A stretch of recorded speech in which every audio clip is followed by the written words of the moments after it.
Thank you. Thank you, Mr. Swami, for the wonderful introduction. Thank you very much. Yeah, thank you very much, Swami Garu, for saying sweet words about me as well. And let me tell one thing very clear to all our community who are presenting online.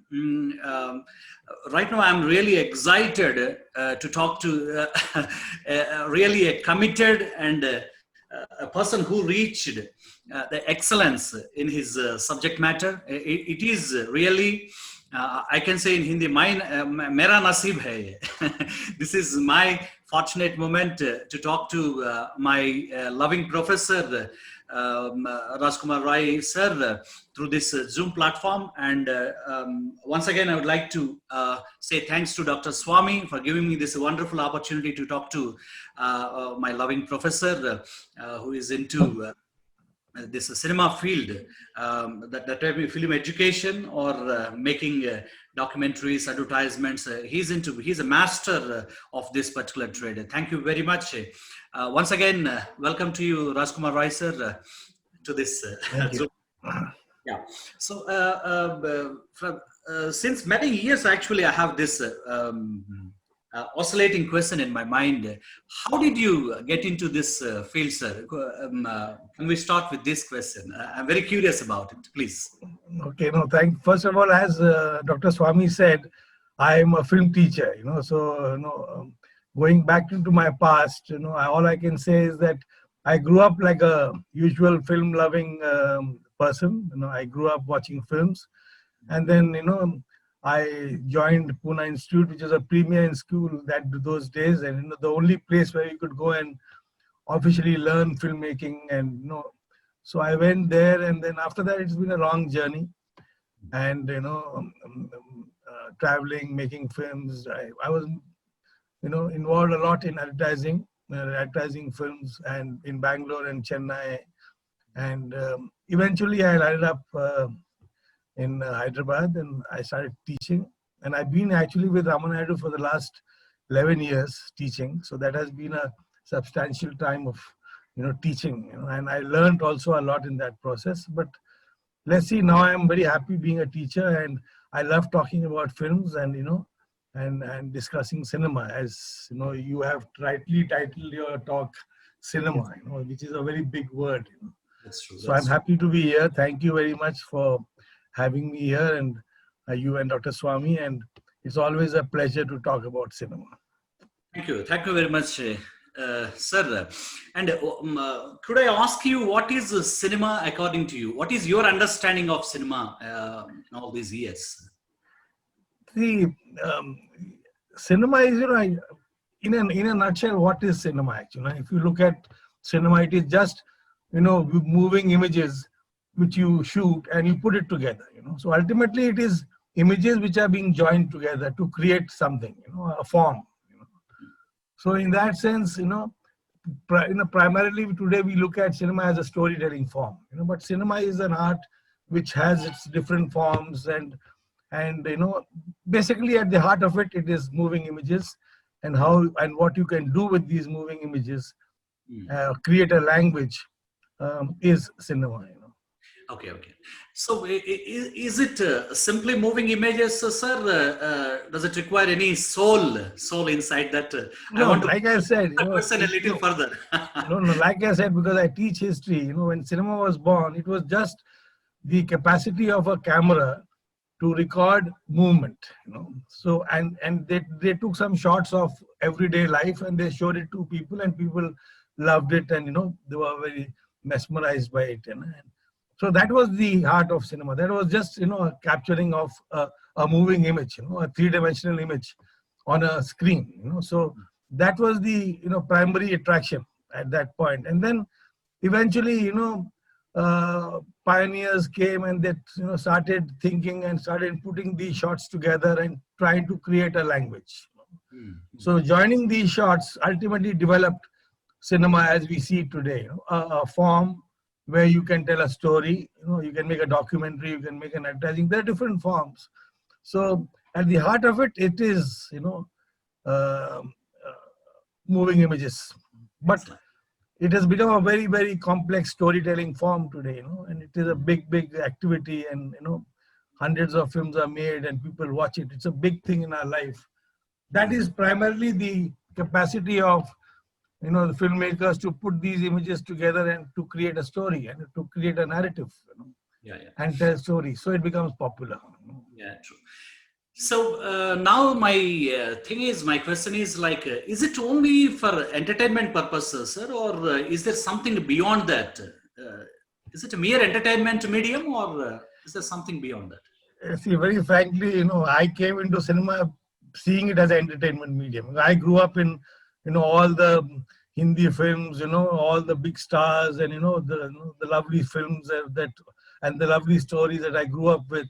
So that was in a sense, cinema was reaching out to people and entertaining them with your storytelling capacity, So it was, but right from the beginning of cinema, people have started asking these questions, what is cinema? Is it a science? Is it an art? Does it entertain? Does it educate? Is it good for us? Does it liberate us, or does it, make us, captive? So these are the questions, which have always been there. But like I said, storytelling is, a very powerful thing for the people. And once cinema started successfully telling stories, it became a mass product. And once it became a mass product, it became a mass product of entertainment. So it's a big entertainment industry today. But you have, films which are, not merely trying to entertain.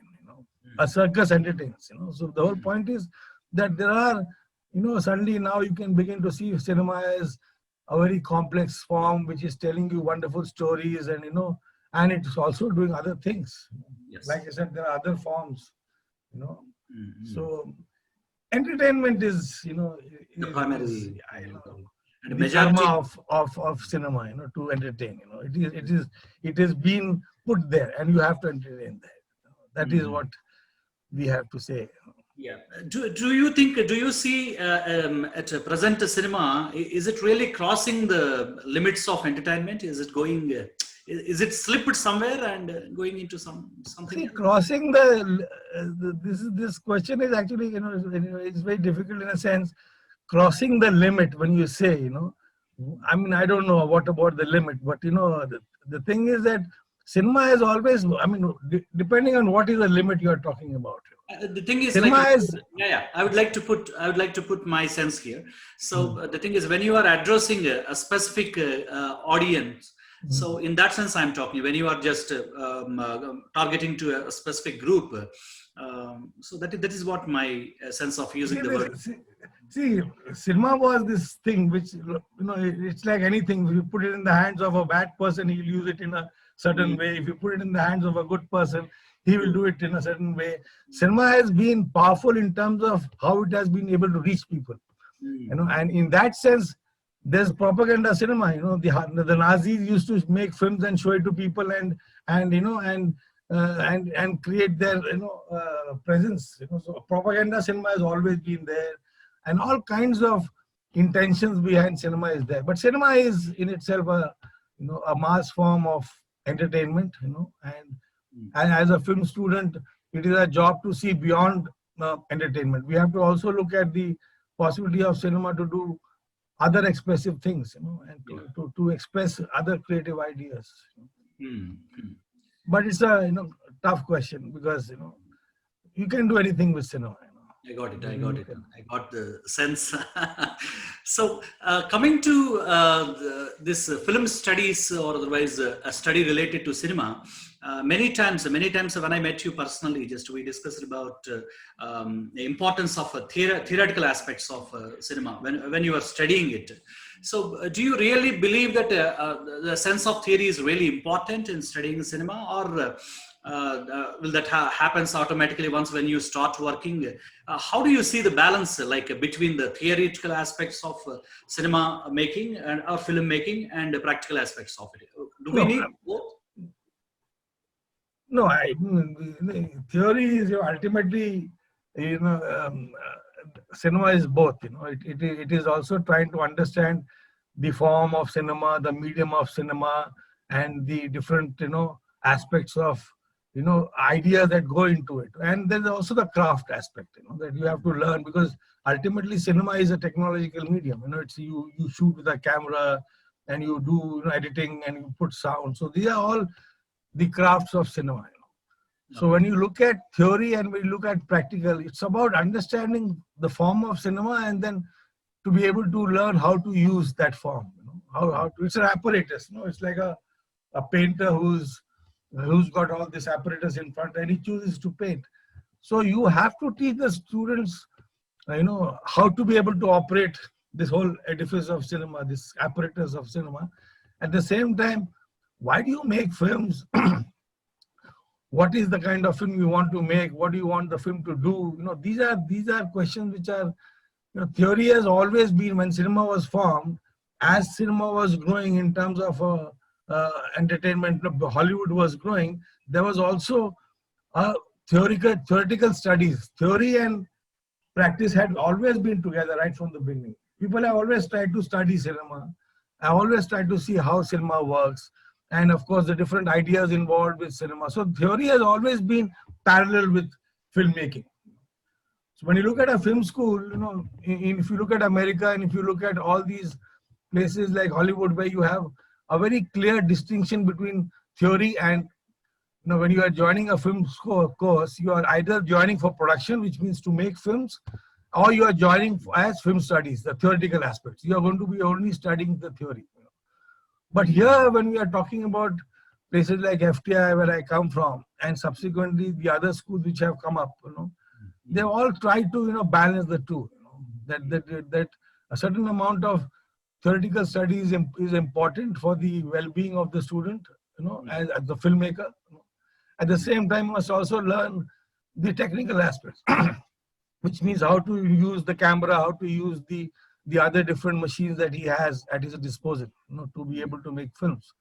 So a good balance is required, that you understand the history, you understand the nature of the craft that you are going to be using, and those are all, theoretical studies. So we try to balance it as teachers, we try to bring in theoretical understanding and then put it into practice, in terms of doing shootings and, making films. So both are important for me as a teacher. So as an extension to this question, I'd like to ask you, are you really getting students with so much of passion for theory and practical? What is your opinion based on all these years of experience? No, it's not like see, as far as film schools in India is concerned, one of the first was, of course, FTI Pune, where I come from. You see, film schools began as a very socialist concept. The government tried to create an institution where people who could not afford to go into the mainstream cinema, they used to come there and learn films and, make independent films, And so the government had this big responsibility, And at that time, the government was responsible for a lot of things in the country, because there was socialism in a certain sense.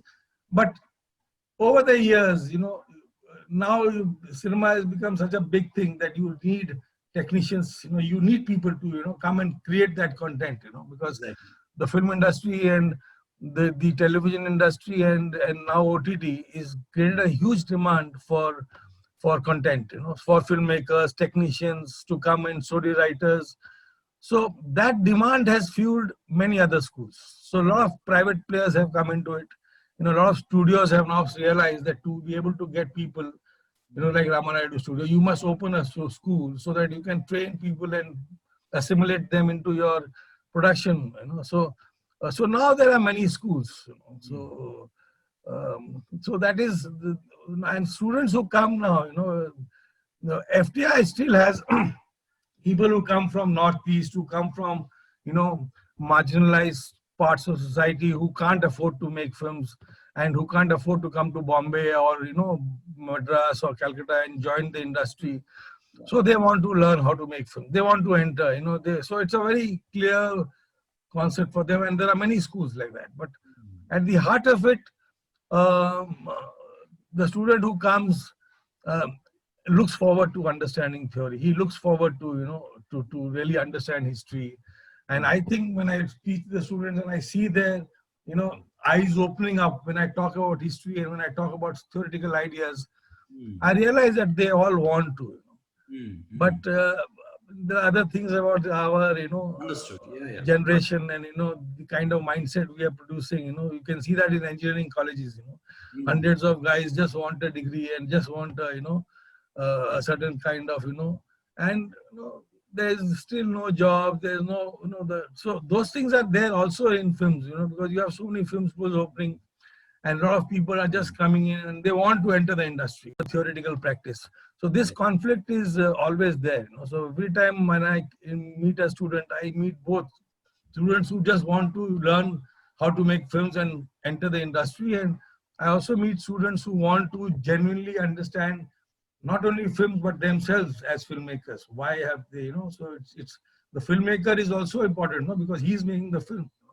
True. So I get both the students, but today, unfortunately, there's more and more people who want to just quickly learn in 6 months, the basics of, and then enter the industry. So it has become much more vocational now, in terms of, like a polytechnic, that True. just come. So a lot of people ask me that whether it's important to teach history, and is it important to teach aesthetics? Is it important to understand design and all those things? But a film school should be able to inculcate all those things into our students. So hopefully all our schools are, most of our schools are doing that. That's true.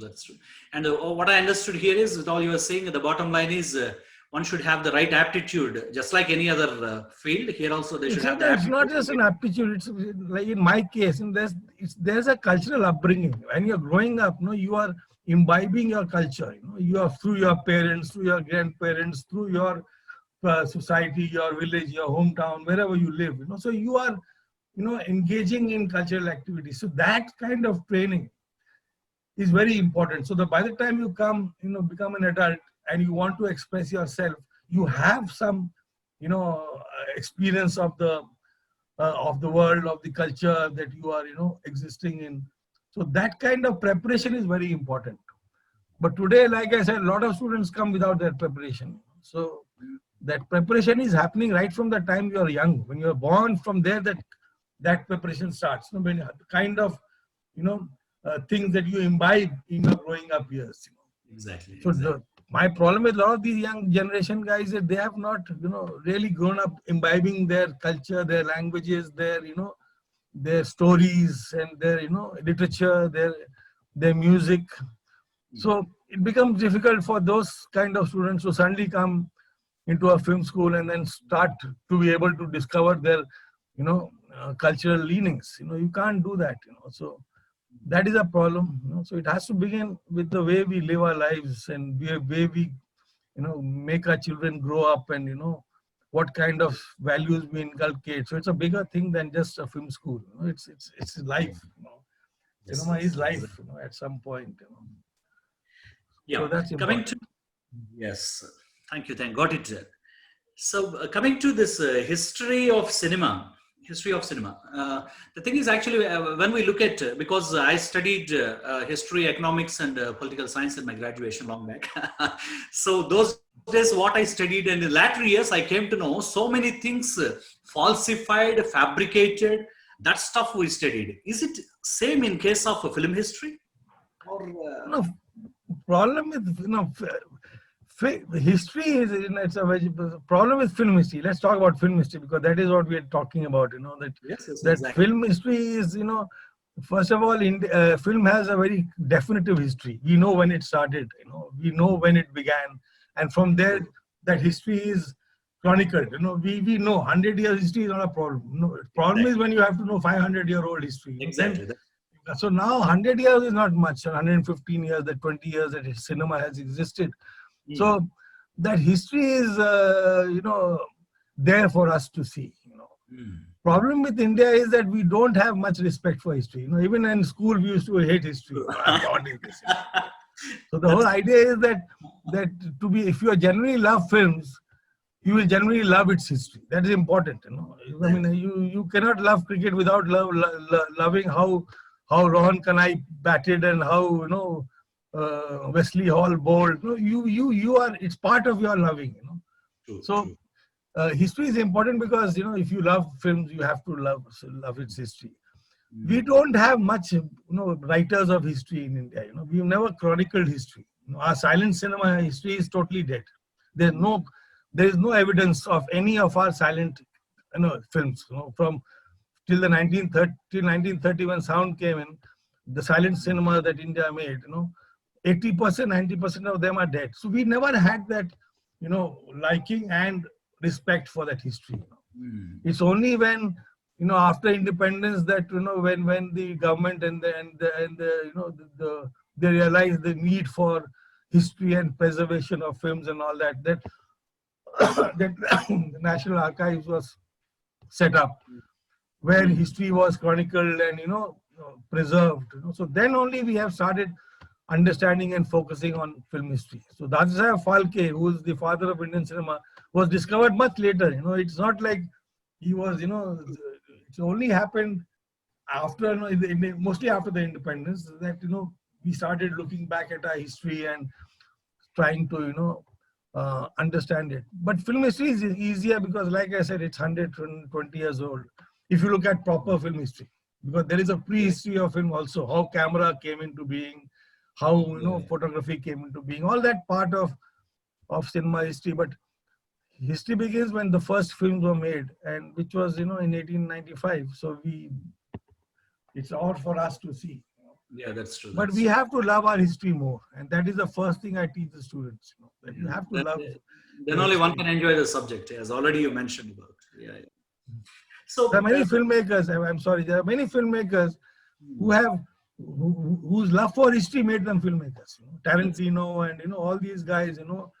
They loved their history. They watched their old films, and they became filmmakers. You don't really you don't need to join a film school. You just need to join history and love history. That's it. Once you get into that, then you become a filmmaker.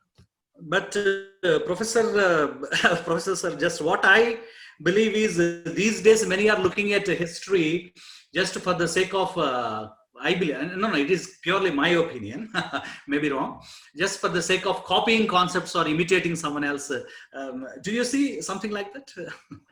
See, those, those things are inevitable, but there is always a, because it's become so commercial now that, money becomes a big factor, So today when you see a Tamil film becoming a hit, then all the languages will grab it, and make it, because money is involved. They know it's a sure shot, successful money-making venture, But inspiration, adaptation, and has always been there in arts.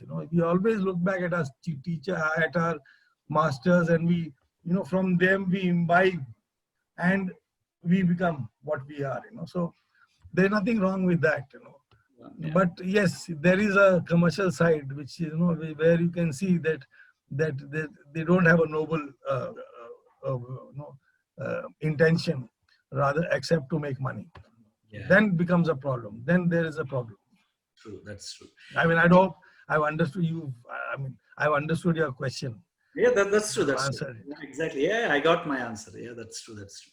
And now my question is, with all your experience, and recently this question actually I got to my mind just when I looked at that FTI curriculum recently, UGC approved recently, since years back, UGC actually got entered into that particular setup, and they started accepting the degrees or PGs, whatever. Sir, my question is, what exactly a film school teach? What should they teach exactly? No, before that, I'll be a little, because we also tied up, in the schools. Or today, a lot of film schools are tying up with universities. When I studied in Pune, we used to get a 3-year diploma, which was a post-graduation diploma. Okay? True, but after graduation, sorry for interrupting. But it was not a degree. In the education sense, it was just a diploma. So there was a big problem. So we could not do higher studies, with that. We had to do a Master of Philosophy and MPhil, and then, so universities did not accept filmmaking. Eventually, not just the university, the industry, the government, they also started understanding. And a lot of universities started giving doing MOUs with film schools and film courses and giving degrees. But none of these universities had the expertise. They didn't have the teachers. They didn't have the history of having done filmmaking, so they left it to the schools to do it. And that is where the problem is, because a lot of schools came up, and what is their syllabus, we don't have no idea, but they have a certified degree. So universities came into the picture much later. Cinema was always seen as, it was not, the government did not recognize it as an industry. Banks did not recognize it as an industry. It is only later on that it opened up, and cinema became now banks came in, and corporates came in, and the government realized that it is also an industry, and it was given that status much later, but not earlier. Earlier, so it was a pariah. Filmmaking was a pariah. Nobody would touch it. So you had these money-making, money-lending, businessmen who just pumped in money and made films. They didn't have any, they could not approach the banks, and so there was never but then today there's a complete corporatization of film teaching and making.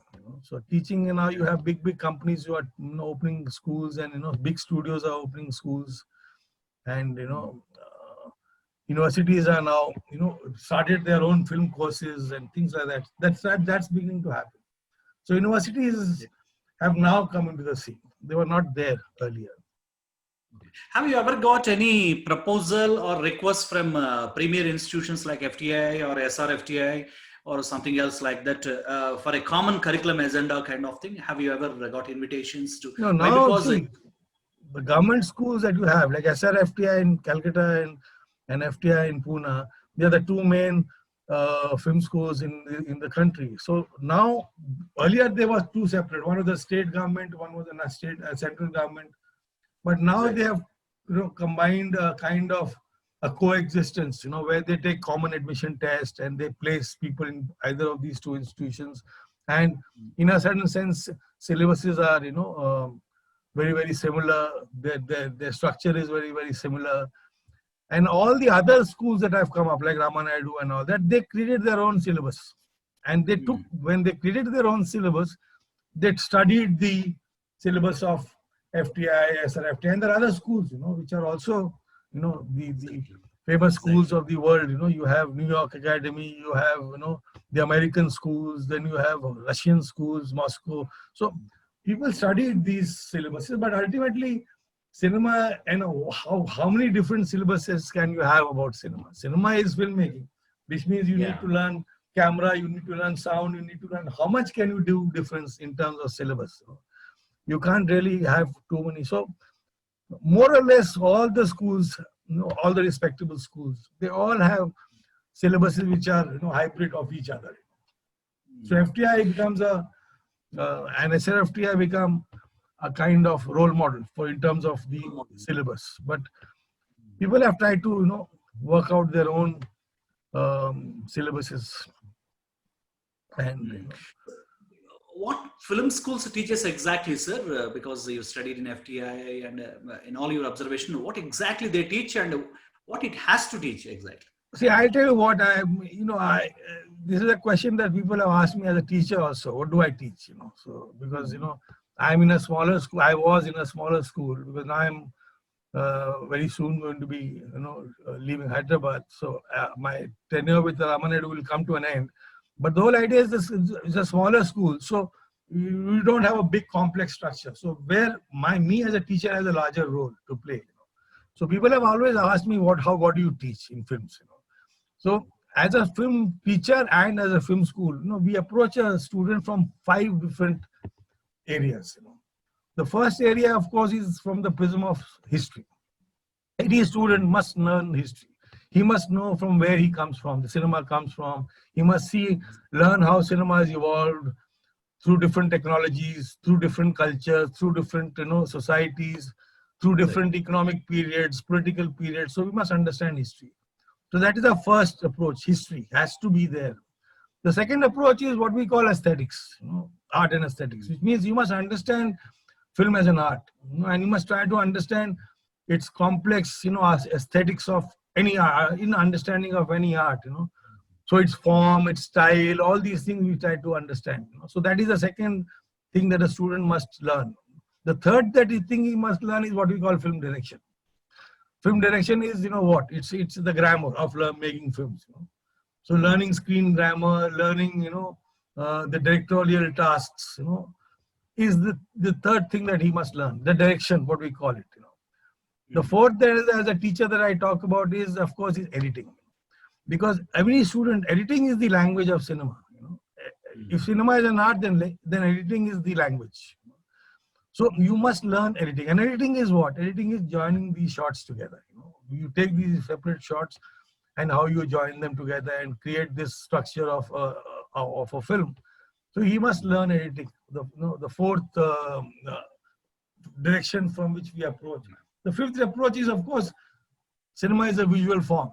So visual form means that it's a visual language. So how to understand and use visual elements.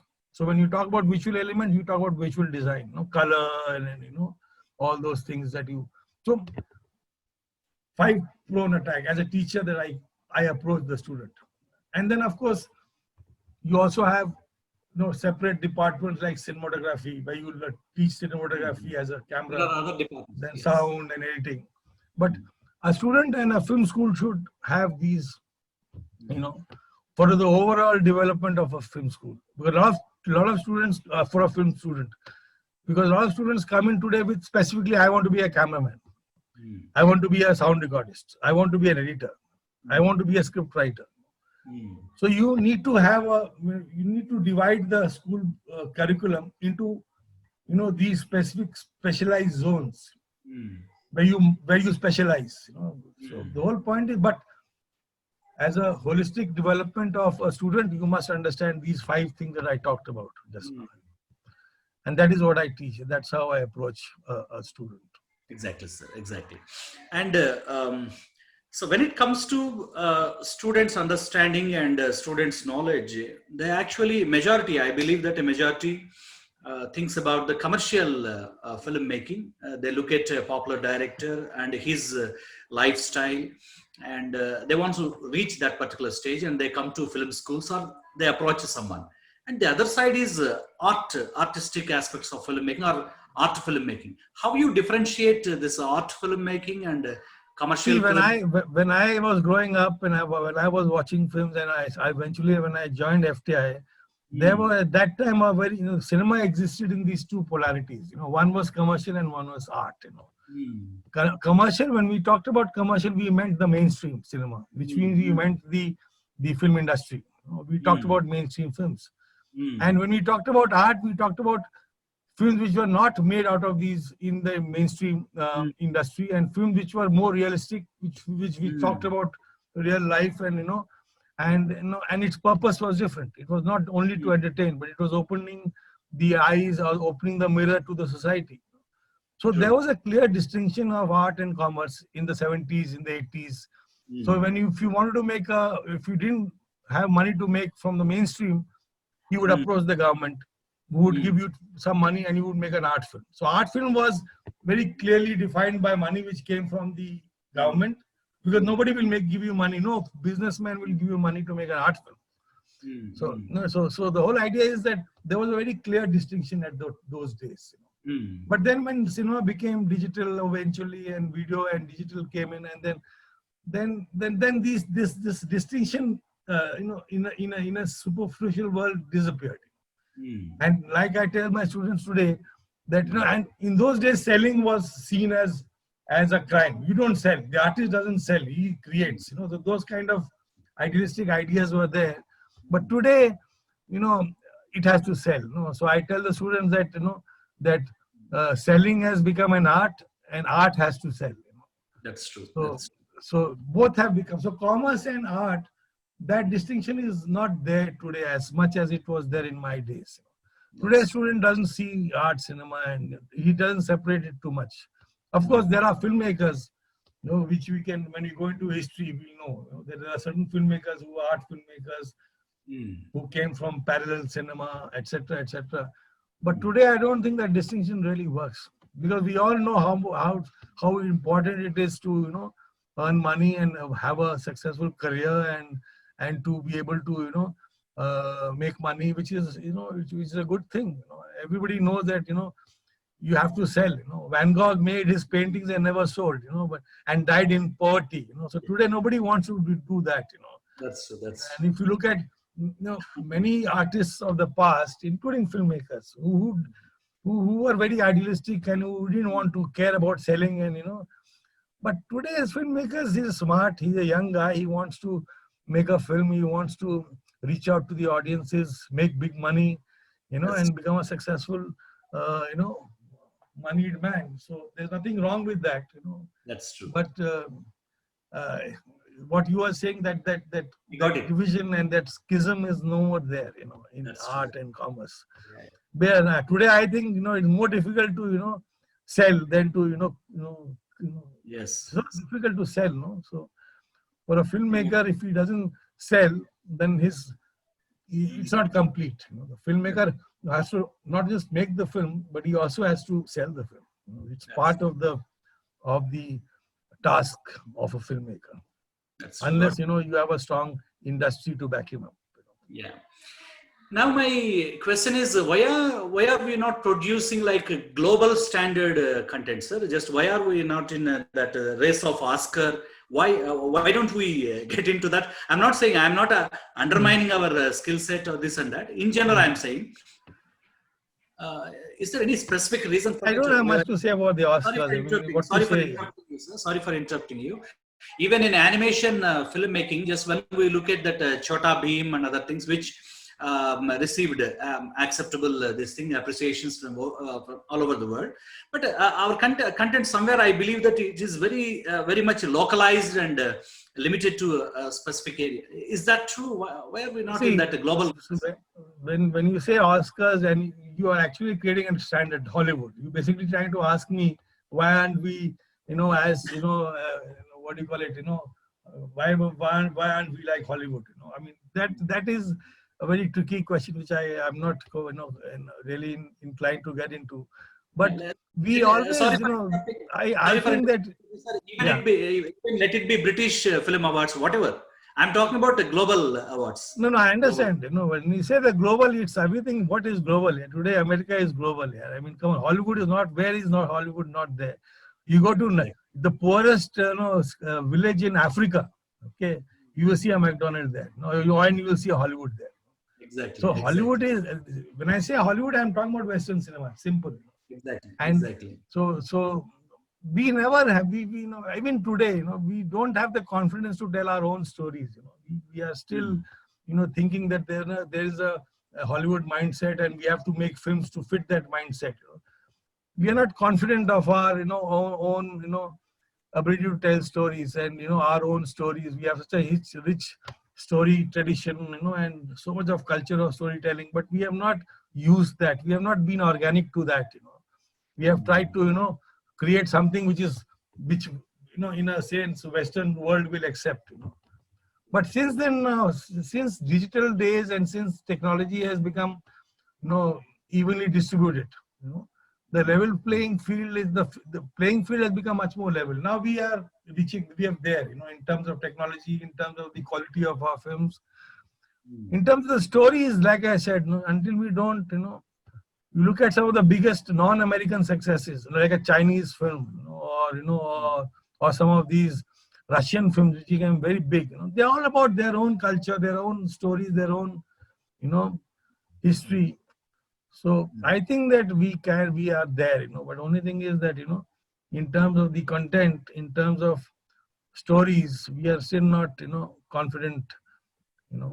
We saw how what Lagan did, when that's true. We've seen it happen in certain cases, but overall, I think this aspiration for Oscar is taking away from our own ability to express our own culture, our own histories, and our own stories, which are so unique. Who has the storytelling tradition like India? No country in the world has it. But Mm. we are still making copies of our Korean films and Chinese films, and are still aspiring to make a so-called Oscar film. I don't know what is an Oscar film, but that's the Yeah, problem. keeping the Oscar, keeping that Oscar a bit aside, my cry is only having a cultural diversity, a huge cultural diversity, a country like India. I think we are not really producing or at that rate, having premier institutions like FTI. People are there No, to it's not guide people. no, institution is not the problem. We have, like I was seeing the Kalam interview the other day. The three levels of education, the primary education, secondary education, and the higher education. Our higher education, secondary education is good. It's as good as the best in the world. Understand that. When I say primary education, I'm talking about the younger age of growing up. Exactly. Where we are listening to our own culture, we're listening to our own stories, where we are listening to our own music, we are looking at our own literature and growing up in a tradition like that. So problem is there. If you don't, the right way of growing in the primary age of a student, if that is not rich, it will not happen later on. So my problem is not our problem is not the higher education. We have good institutions. We are the best in the world. It's Primarily. only in the younger age that we are moving. Today's young kid is watching, he's playing with, video games. Yeah, I mean, he's not looking at, his own grandmother stories are nowhere there. Yeah. Now he's sitting in front of a smartphone, and he's looking at all the of what you call foreign video games, what you call it, and he's looking at the other outside the big world. But where is the looking inside his own heritage, his own culture, his own language? How many of us are reading in our own language? So the whole idea is that the problem is there in the beginning. That is where, as parents, we have our responsibility. This is where, as teachers, we have a responsibility. As a government, we have a responsibility of setting up these primary schools. So for me, that age is where we are losing out. We are moving away from our culture. Our growing up is no more imbibing the stories of our grandmothers, the culture of our childhood. It's not there. Yeah. That is my only problem which is happening. That's true. I got it, sir. I got that. And now my question is about, as you are like being like a film aesthetics and direction professor. So what is the most important quality or qualities of a film director? Why? Because I see majority of directors in the present market. I don't want to name anyone. In general, I am saying with my observation, they do only direction, script, and or otherwise that dialogue writing, script writing is done by someone else. They take only the mic, direction mic. They control the crew and they do it. Is it really a director's element, or what is your opinion? First of all, again, you have to look at history, how history has developed cinema. When Hollywood developed, it created this assembly line production. Cinema became a process of assembly line. So Okay. script was written, then it was sent to the pre-production stage, then it was sent to the costume stage, the set department, that department, then finally it came to the shooting, where the director came in and he took the shots. Then it went to post-production, editing, then the editor took over, then the sound recordist took over. So the Hollywood studios, they created this assembly line production. And to make films today, you have to be part of that assembly line production. The director oversees this assembly line. So that is how cinema has developed, as a mass product and as an assembly line product. And you have these big factories which are making films. But again, that is how, unfortunately, cinema has developed. But there is something called independent filmmaking. As an artist, you look at, as a camera as your pen, and you start, thinking in terms of your own self-expression rather than creating a product for the industry. So that kind of cinema is, also there. And as teachers and film schools, we try to open up that aspect of, of cinema, that you can make a film outside this mass product assembly line production. So the director today, typical director today, is part of that assembly line production. The script is ready. The script will be made. Then it will, of course, the producer will put it into a, fix who is going to be doing the costumes, who's going to be the fight master, who will be this master, and then it will come to the director for shooting. And in the shooting, the director is only directing the actors. That's all he's doing. And then he'll go into the editing room, and then he'll go into. So that process is there, which is how, unfortunately, how cinema exists today. It has become a mass product where big money is being invested, and you are expecting that money to come back. You gain profits. Yeah. Next, the thing is, the pending thing is, what is the one important quality of a film director, as per your opinion? No, so like I said, cinema in itself is a collaborative medium. You can exist as an author, but the thing is that you have to learn how to assimilate all these different processes. So as a director, the best quality is to be able to deal with people, to be able to have that sense of coordinating between different visions. Okay, and of course have your own vision. What is your vision? But he should be like a successful the image of a filmmaker today is very different from early days. Today's filmmaker is carrying a laptop. He has his PowerPoint presentation ready. He goes into a corporate conference room where he addresses a group of corporate executives, and he tells them about his film and about his vision. So director today is much more different than he has to be that networking, resourceful person. So otherwise, cinema has got these different crafts. So the director must be able to learn, everything. He has to be a good listener of music. He has to be a good, artist to draw. He should be a good person to write.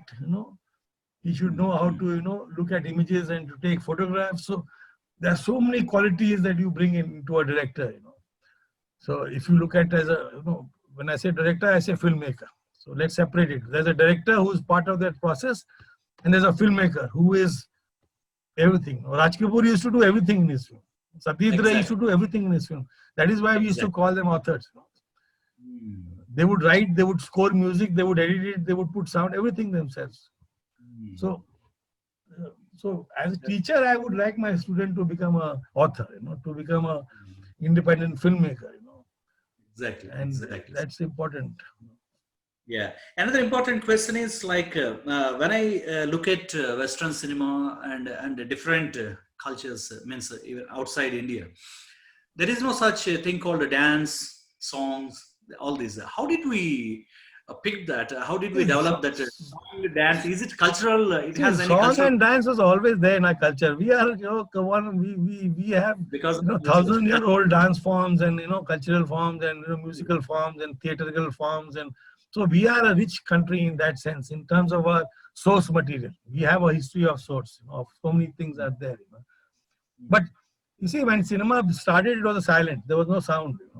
So in that sense, you had an Indian cinema, which means that films were being made in India. There was no language. When sound comes in, 1930, sound comes in, and then suddenly, when language comes in, with language, music comes in. Different forms of regional forms. So regional cinemas came up. So from one Indian cinema, we became many cinemas. So you have today a Tamil cinema, you have Malayalam cinema, you have Bengali cinema. Each cinema is reflecting its own culture, its own language, its own tradition, its own landscape. So we have many cinemas today. In that sense. So that is unique about Indian cinema, that we have so many cinemas within us. So when you talk about Western cinema, I suddenly forget the question you were asking, but that is a difference. That music and dance came from our language, and it came and reflected in our cinema also. It was very natural, and it came with sound. It happened when sound came in, and because sound came in, the filmmakers wanted to use sound. And how could they use sound? They could use sound by bringing in songs, by bringing in music. So from then onwards, Indian cinema became, the musical. It became, and we are the most music-rich, I think, most music-rich country in the world. If you go to a village, you will hear sounds, music. You go to a town, you will go hear music. So music is so much there, and so it was natural that cinema also But in 1930s and 40s, the song and dance became an essential component of Indian cinema and Indian cinemas. So I would place it there. Otherwise, we are a country of song and dance. That's true. And if I say the film craft, or otherwise the cinema killed the theater, so how do you react to that? Cinema killed theater, of course. I mean, then there are all these. When cinema was born, theater was very respectable. It was the most respectable art form everywhere, and it was very the upper class went to cinema, to theater. Theater was a very respectable art form, and literature and music, but cinema was new. So cinema tried to to become respectable. Cinema started borrowing from all these. Cinema started borrowing from literature, started borrowing from music, started borrowing from theater to become respectable. So theater was always seen as much more respectable than cinema. And cinema, in a sense, like I said, tried to borrow that respectability of theater, and it happened also in literature, So the whole point is that, that theater is there. Theater is, again, like I said, it's a great influence on cinema, and cinema is always trying to either assimilate theater or break away from theater. Pure cinema is cinema which breaks away from theater. So theater influence is always there, but like I said, there are a lot of cinema to become an art form has to have its own unique language, and that language, again, I'm going back, is editing. Is the way we put these images together and what we can do with that. True. So theater is always there. It's there. Yeah, I got your point. It's there, but in the process it happened. I got it. I got it. That was the problem right from the beginning. That filmmakers try to study cinema and try to understand how can it become unique. How can it become its own form? How can it stop being theater? Because what is theater? Theater is actors talking dialogues. Cinema also can be theater. It can also have actors talking dialogues. So how does cinema become its own unique art form? How does it have its own unique language? So people have tried to study all these things, and in a sense, a lot of people say editing is a certain language. How you put the images together is the language of cinema. So theater is different, cinema is different, because theater does not have editing, even though editing in the physical sense. True. Theater also, you have one scene replacing another scene, but the at the core level, joining these bits of film is cinema. Yes, sir. Yeah. Coming to, I'm very curious to know about it. I'm not pointing, in this particular question, I'm not pointing any one particular board. It's all about censor boards.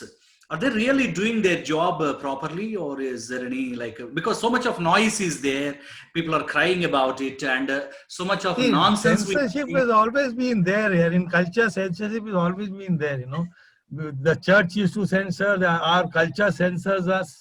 Our parents sense, that everybody, we always grown in censorship. Censorship has never been something out of our life. It's not only cinema has censorship. Censorship is there. Your parents tell you not to do something and do something. Your culture tells you. Your history tells you. And in some cases, today, the religious people will tell you, the bucks will tell you, don't do this, ये नहीं करना चाहिए. So censorship has always been there. In cinema, censorship came because when it became such a big mass product, there had to be some controlling body, and one of the controlling body was moral and ethical. That's to decide what to show and what not to show in film. So there are different levels of censorship. I think there's no problem, because art has to deal with censorship at many levels. In the medieval age, the church used to censor. Science has gone through censorship by the church. So censorship is something which is. Yes, Professor. Sorry for interrupting you, but let me just finish it. Because now with the internet, there's no censorship. So censorship is not there anymore. Yeah. And that is the difference, the beauty of OTT content, because OTT is uncensored, uncensorable content, because you have a censor body, which is again part of the whole, the colonial mindset. When the British were there, they were the censor. They try to tell you to do this, don't do this. So the censor board is part of the colonial mindset, and now it's no more valid. Now with OTT and internet, who cares about censorship? That's true. And another important thing really that, how can I say that, I should not use the word that irritates me. People show all the nonsense on the big screen and they say it is a bold content. Is it really? Can we use such words? That's why I said, every culture goes through that transformation. I'll tell you the Japanese culture. Japanese for centuries was a very, very conservative culture. Women used to be covered by layers of clothes. And then, of course, when in the 60s, when the new age of cinema, Japanese cinema came, when the cinema culture exploded and technology came in and modernism came in, then suddenly it became like a free for all. Everybody was trying to, because years of being clothed, suddenly they are moving around naked on screen. Yes. So every culture goes through that phase, where it encounters a modernist thinking. So there was a time when you were not kissing, was not allowed. Now everybody is kissing. So it's a very natural phenomenon of change and growth, which all cultures are going through, and cinema is also going through that. We have to bear with this. So the younger ones don't. We still see it from the prism, because we've come from that background. We still see it from the prism of morality. Even now, I feel uncomfortable when my aunts and sitting and some very nude scene comes into the TV. I feel uncomfortable. But the young kids in the room, they are not uncomfortable. They enjoy. So that will eventually people like us will disappear. So the next generation will go over, and we don't know where it's going to move. Yeah, and with all your experience, what kind of a transition or the difference you see from old films to new films? What is your idea in just sweet and short? Cinema has always gone through technological changes. From 35mm it became 70mm. From silent it became sound. From black and white it became color. From from mono sound it became stereo sound. So cinema has always gone through these technological changes, and then from film it became video, from video it became digital, and every time cinema goes through this technological change, it adapts itself. It adapts to the aesthetics, it adapts to the language, it adapts. So I again forget the question that you asked, but in terms of that, I think that transition. What kind of the basic transition? The basic transition. The lovely film that I keep showing the student, The Death of the Cinema Halls. The biggest transition is not the film itself. The biggest transition is how we are going to see the film. That is the change. We used to go to a cinema hall to see a film. Today we are seeing it on our laptops, and we are seeing it on our television set. So the big change is not in terms of the film. The big changes in terms of the technology and, of course, how we are going to look at the films. So that communal experience of going to a cinema hall and watching with the audience, that is somewhere is going away. I'm coming to that point. Yeah, sir, I'm coming to that point only. Do you think somewhere we lost in terms of experience, watching it on a big, huge screen with a massive crowd and looking at a laptop or mobile phone? Somewhere I believe we lost the experience. As I have grown older, I've grown quite older now. That one of the things that I have begun to feel is nostalgia. That the nostalgia as an emotion is something which I'm only feeling in the old age. As a young person, you don't have a nostalgia. Now, there are many nostalgias. The nostalgias of the time we have lost. The nostalgia of what change we have gone, what was before and what is now. So there are a lot of nostalgia about how things were. But like I said, that for me the most the whole idea of watching a film with a group of strangers in a dark cinema hall, and Yes. entering this world of cinema, in that hall, in the darkened space, that has disappeared. And for me, that is the regret I have, that that occasion of watching a film has Yeah. become something else now. Yeah. So that is a big change, the way we see films. Yeah. Coming to the present scenario, how do you look at films, sir, post COVID-19? Do you think cinema can survive without losing its soul or otherwise the flavor? How do you Yeah, look at cinema that? will survive. Cinema will survive. Like I said, no, the only thing that will change is the way it's produced and the way we look at it. Yeah, yeah. But the And whole the reason, idea of cinema, no, sir, the reason why I asked is cinema means I'm just talking about feature length. But today, just if you look at that, they're simply cutting down the duration. They're coming to 30 minutes, 35 yeah, so minutes. you are talking about YouTube, you are talking about social media, you are talking about the Yeah. capacity of. See, that is something wonderful which happened with digital. Because digital technology, in a sense, made cinema democratic. Everybody could now become a filmmaker. You can just take a camera on your cell phone and you can become a filmmaker. You can shoot. So cinema became, like I said, um, much more accessible today. Everybody can do that films, make films. And I have seen housewives making films now. I have seen 14-year-old, 4-year-old boys making films.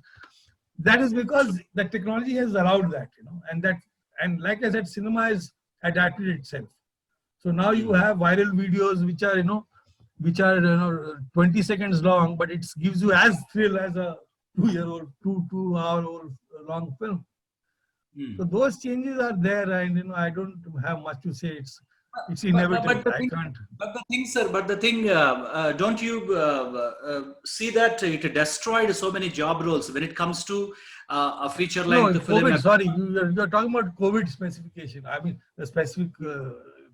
Yes, COVID has had its impact, and I think that at some point, COVID will go. I have because like the 1918 pandemic went, like the cholera went, and so smallpox went, and AIDS also in a certain sense went. I think COVID will be, that phase will be over at some point. How long, I don't know. And what kind of damage it will do economically, what kind of damage it will do in terms of the way we live and exist in a society, I really don't know. But cinema is going to go beyond. I think this COVID thing is just it's affecting everything. Why cinema? It's affecting everybody. I don't see much about it. I don't think we should. Yes, sir. Just when I look at the cinema, I normally just see different crafts involved in it, like the direction, cinematography. Popularly, people use that term 24 crafts, but you don't believe in that one. Many times we discussed about it. But because of this digital filmmaking or independent filmmaking, don't you think that it destroyed so many roles and the real flavor, even job opportunities gone? Is it a welcoming change? Yeah, I mean, the two questions, I could sense two things. One is the job opportunities, that's the one question. The other is rules, and rules being broken and rules being changed. Rules being broken is not a problem, because the rules have to be broken at some point. That is inevitable. So rules breaking and rules changing is not a problem. Cinema has always dealt with that, with making rules and breaking rules. And I don't think that as a teacher I should teach students rules in that sense. No rules are sacrosanct. I'm talking about crafts. Broken, but but I think that I really don't think that I should become, as a teacher, I should allow the student to to break the rules. I must allow the students to create any kind of paradigm shift in filmmaking. So that is something which is good for any art, that it should be reinterpreted, it should be recultivated. Broken rules, when you break rules, you create another paradigm. I don't think there's a danger about that. Let the youngsters do what they want in terms of cinema, because they will make their own history here. We have exactly. So there's no problem. So I'm not holier than thou. You have to follow this rule. And this is Exactly. what By you have to saying do. that word, by saying that phrase, sentence, or word, you are the real professor, sir. And what is your advice to new generation independent filmmakers? What kind of advices you'd like to give? See, independent filmmakers, again, when you say independent, we are talking about independent from the mainstream. That is what we are saying. So when you're talking about the mainstream, then it's a different, ball game altogether. But when you're talking about individual expression, Exactly. cinema as a creative expression, and that is where we talk about independent.